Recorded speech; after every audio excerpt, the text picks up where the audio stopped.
રોજ રોજ શું જમવાનું બનાવવું, લંચ અને ડિનર બંને ટાઈમમાં એક જ પ્રોબ્લેમ આવતો હોય છે. અને અત્યારે ઉનાળામાં તો માર્કેટમાં જઈએ એટલે શાકભાજીમાં કંઈ જ આવતું નથી. ગલકા અને તુરિયા બે જ વસ્તુ વધારે જોવા મળતી હોય છે.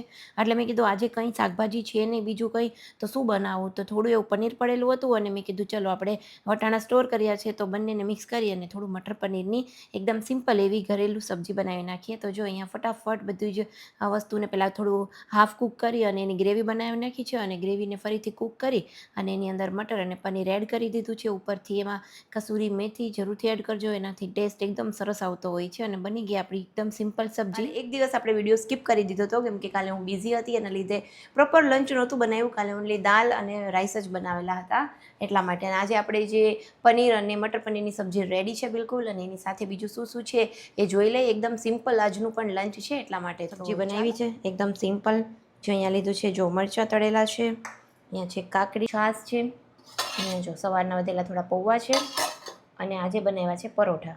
તો જો આ તો આપણું આજનું સિમ્પલ લંચ. તો વિડીયોને લાઈક કરી દેજો અને નવા હોય તો સબસ્ક્રાઈબ જરૂરથી કરી દેજો.